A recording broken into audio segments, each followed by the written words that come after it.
ಎಲ್ಲ ಕಾರ್ಯಕರ್ತರಲ್ಲಿ ಮತ್ತು BJP ಮತ್ತು JDS ಕಾರ್ಯಕರ್ತರ ಹುಮ್ಮಸ್ಸಿದೆ. ಭ್ರಷ್ಟ ಕಾಂಗ್ರೆಸ್ ಸರ್ಕಾರವನ್ನು ಕಿತ್ತೊಗೆವರೆಗೂ ಪಾದಯಾತ್ರೆ ನಾವು ಬಿಡೋಂಗಿಲ್ಲ, ಹೋರಾಟನೂ ಬಿಡೋಂಗಿಲ್ಲ. ಅಕೌಂಟ್ಲಿಂದನೇ ಡೈರೆಕ್ಟಾಗಿ ಟ್ರಾನ್ಸಾಕ್ಷನ್ ಆದರೂ ಸಹ ಅವ್ರು ರಾಜೀನಾಮೆ ಕೊಡೋದೇ ಬಂಡತನ ತೋರಿಸ್ತಾ ಇದ್ದಾರೆ. ಸರ್, ಕಾಂಗ್ರೆಸ್ ಸರ್ಕಾರ ಬಂದು 1.5 ವರ್ಷ ಆಯಿತು, ಇದುವರೆಗೆ ನಿದ್ದೆ ಮಾಡ್ತಾ ಇದ್ದಾರೆ. ಭಾಳ ಯಶಸ್ವಿಯಾಗಿ ಪಾದಯಾತ್ರೆ ನಡೀತಾ ಇದೆ. 1 ವರ್ಷ 2 ತಿಂಗಳಾಗಿ ಸರ್ಕಾರ ಬಂದು ಯಾವುದೇ ಅಭಿವೃದ್ಧಿ ಕೆಲಸ ಇಲ್ಲ, ಬರೀ ಹಗರಣಗಳು. ನಮ್ಮ ಎರಡೂ ಪಕ್ಷದಿಂದ ಹೋರಾಟ ಮಾಡಿ ಈ ಸರ್ಕಾರನ ತೆಗೆಯೋದೇ ಮೂಲ ಉದ್ದೇಶ. ಮಾಡಿದ ಎಲ್ಲ ಕರ್ಮಕಾಂಡಗಳು, ಅವರು ಮಾಡಿದಂಥ ಎಲ್ಲ ಹಗರಣಗಳು ಬಯಲಿಗೆ ಬಂದಿದ್ದಾವೆ ವಿತ್ ಡಾಕ್ಯುಮೆಂಟ್.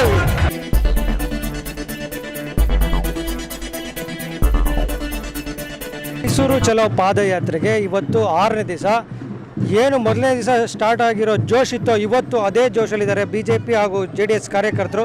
ಅವ್ರು ಏನು ಹೇಳ್ತಾರೆ ಇವತ್ತು ಕೇಳೋಣ ಬನ್ನಿ. ಸರ್, ಏನು ಇವತ್ತು 6ನೇ ದಿವಸ ಕಾಲಿಟ್ಟಿದ್ದೀರಾ? ಎಲ್ಲ ಕಾರ್ಯಕರ್ತರಲ್ಲಿ ಮತ್ತು BJP ಮತ್ತು JDS ಕಾರ್ಯಕರ್ತರ ಹುಮ್ಮಸ್ಸಿದೆ. ಭ್ರಷ್ಟ ಕಾಂಗ್ರೆಸ್ ಸರ್ಕಾರವನ್ನು ಕಿತ್ತೊಗೆವರೆಗೂ ಪಾದಯಾತ್ರೆ ನಾವು ಬಿಡೋಂಗಿಲ್ಲ, ಹೋರಾಟನೂ ಬಿಡೋಂಗಿಲ್ಲ ಅಂತೇಳಿ ಎಲ್ಲ ಕಾರ್ಯಕರ್ತರು ಮತ್ತು ಮುಖಂಡರು ಎಲ್ಲರೂ ಒಕ್ಕೊರನ ಸಂಘಟನೆಯಿಂದ ನಾವು ಮೈಸೂರು ಚಲೋ ಪಾದಯಾತ್ರೆ ಮಾಡ್ತಾಯಿದ್ದೀವಿ. ಇವತ್ತಿನ ದಿವಸ 6ನೇ ದಿವಸ ಆದರೂ ಸಹ ತಾವೆಲ್ಲ ನೋಡ್ತಾ ಇದ್ದೀರಿ, ಜನರಲ್ಲೆಲ್ಲ ಹುಮ್ಮಸ್ಸಿದೆ. ಅಂದರೆ ಇದು ಭ್ರಷ್ಟಾಚಾರ ಪೂರ ಮಿತಿ ಮೀರಿದೆ. ಮುಡ ಹಗರಣ ಇರ್ಬೋದು, ವಾಲ್ಮೀಕಿ ಹಗರಣ ಆಗಿರ್ಬೋದು, ಅಕೌಂಟ್ಲಿಂದನೇ ಡೈರೆಕ್ಟಾಗಿ ಟ್ರಾನ್ಸಾಕ್ಷನ್ ಆದರೂ ಸಹ ಅವ್ರು ರಾಜೀನಾಮೆ ಕೊಡೋದೇ ಬಂಡತನ ತೋರಿಸ್ತಾ ಇದ್ದಾರೆ. ರಾಜೀನಾಮೆ ಕೊಡೋವರೆಗೂ ನಮ್ಮ ಹೋರಾಟ ಮುಂದುವರಿತು ಅಂತ ಹೇಳ್ತಿದ್ರು. ಏನು ಸಿದ್ದರಾಮಯ್ಯನ ಒಂಚೂರು ಮುಟ್ಟಕ್ಕಾಗಲ್ಲ ನೀವು ಅಂತ DK ಶಿವಕುಮಾರ್ ಹೇಳ್ತಾರೆ. ಅಲ್ಲ, ಬಂಡತನ ತೋರಿಸ್ದಂಗೆ ಆಗ್ತದೆ ಅಂತ ನಾವು ಹೇಳ್ತಿದ್ದೀವಿ. ಯಾಕಂದರೆ ತಾವೆಲ್ಲ ನೋಡ್ತಾ ಇದ್ದೀರಿ, ಮಾಧ್ಯಮ ಮಿತ್ರರೆಲ್ಲ ತೋರಿಸ್ತಾ ಇದ್ದಾರೆ. ದಾಖಲಾತಿಗಳ ಸಮೇತ ತೋರಿಸಿದ್ರು ಸಹ ಇಲ್ಲ ಅಂತಂದರೆ ನೀವು ಇದಕ್ಕೆ ಏನು ಬಂಡತನ ಅನ್ನೋದು ಬೇರೆ ಅನ್ನೋಕ್ಕಾಗಲ್ಲ ಸರ್.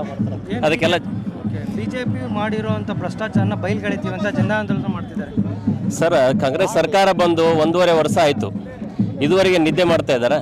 ಭ್ರಷ್ಟಾಚಾರ ಮೊದಲೇ ಗೊತ್ತಾಗಲಿಲ್ವ ಅವರಿಗೆ? ಮೊದಲೇ ಮಾಡ್ಬೋದಾಗಿತ್ತಲ್ಲ.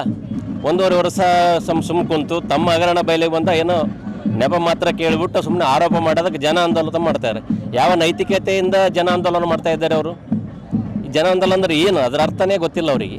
ಸುಮ್ಮನೆ ಏನೋ ಮಾಡ್ತಾ ಇದ್ದಾರೆ, ನಮ್ಮ ಇದಕ್ಕೆ ಮೊಟಕುಗೊಳಿಸ್ಬೇಕನ್ನೋ ದುರುದ್ದೇಶ ಇಟ್ಕೊಂಡು ಅವರು ಜನ ಆಂದೋಲನ ಕೆಲಸ ಮಾಡ್ತಾ ಇದ್ದಾರೆ. ಅದಕ್ಕೆ ಯಾರು JDS ಮತ್ತು BJP ಕಾರ್ಯಕರ್ತರು ನಾಯಕರು ಯಾರು ಬಗ್ಗಂಗಿಲ್ಲ.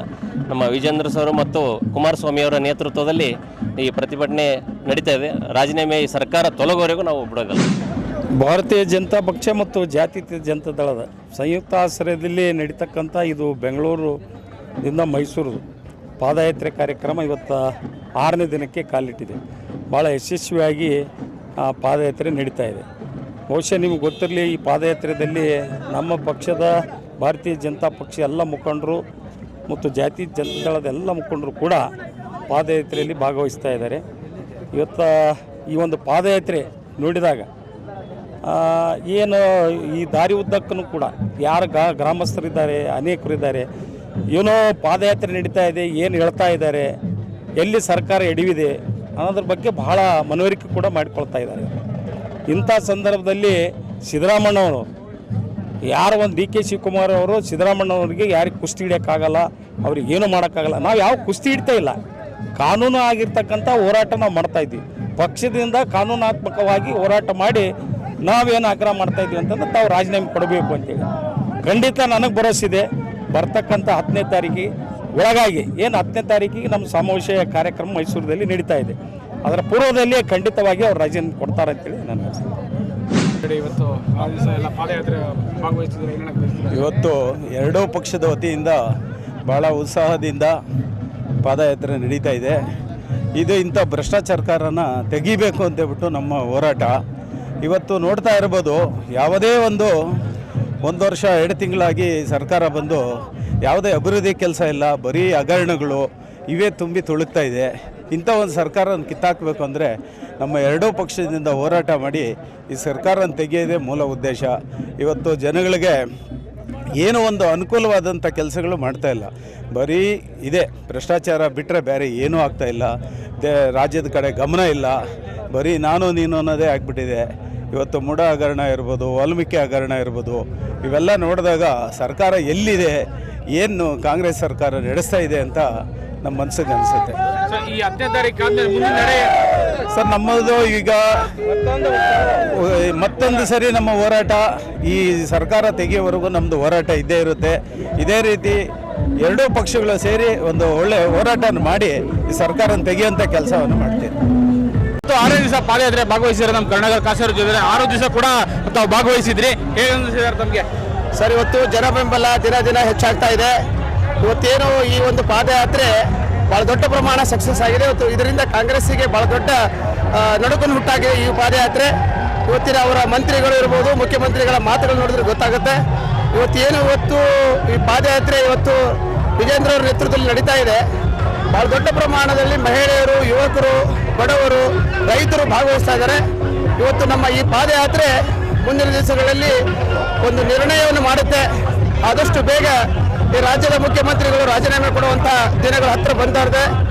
ಮತ್ತು ಅವರು ಮಾಡಿದ ಎಲ್ಲ ಕರ್ಮಕಾಂಡಗಳು, ಅವರು ಮಾಡಿದಂಥ ಎಲ್ಲ ಏನು ಹಗರಣಗಳು ಬಯಲಿಗೆ ಬಂದಿದ್ದಾವೆ ವಿತ್ ಡಾಕ್ಯುಮೆಂಟರಿ. ಆ ದೃಷ್ಟಿಯಿಂದ ಆದಷ್ಟು ಬೇಗನೆ ಅವರು ರಾಜೀನಾಮೆ ಕೊಡುವಂಥ ಕಾಲ ಸನ್ನಿಧಿ ಆಗಿರುವಂಥದ್ದು ಈ ಮೂಲಕ ಹೇಳ್ತಾ ಇದೆ. ಮತ್ತು ಪಾದಯಾತ್ರೆ ದಿನ ದಿನ ಹೆಚ್ಚು ರೆಸ್ಪಾನ್ಸ್ ಬರ್ತಾ ಇದೆ. ಭಾಳ ದೊಡ್ಡ ಪ್ರಮಾಣದಲ್ಲಿ ಪ್ರಚಾರ, ಭಾಳ ದೊಡ್ಡ ಪ್ರಮಾಣದಲ್ಲಿ ವ್ಯವಸ್ಥೆಯನ್ನು ನಿರ್ಮಾಣ ಮಾಡಿ ಬಿಜೆಪಿ ಇವತ್ತು ಪಾದಯಾತ್ರೆಯನ್ನು ಯಶಸ್ವಿ ಹತ್ರ ಹೋಗ್ತಾ ಇದೆ. ನಾಳೆ 10ನೇ ತಾರೀಕು ಮೈಸೂರಿನಲ್ಲಿ ಸಮಾರೋಪ ಇದೆ. ಅಲ್ಲಿ 1 ಲಕ್ಷಕ್ಕಿಂತ ಹೆಚ್ಚು ಜನ ಸೇರುವಂಥ ನಿರೀಕ್ಷೆ ಇದೆ. ಇಡೀ ರಾಜ್ಯದ ಎಲ್ಲ ವಿಧಾನಸಭಾ ಕ್ಷೇತ್ರ 224 ವಿಧಾನಸಭಾ ಕ್ಷೇತ್ರದಿಂದಲೂ ಜನರು ಬರೋರಿದ್ದಾರೆ.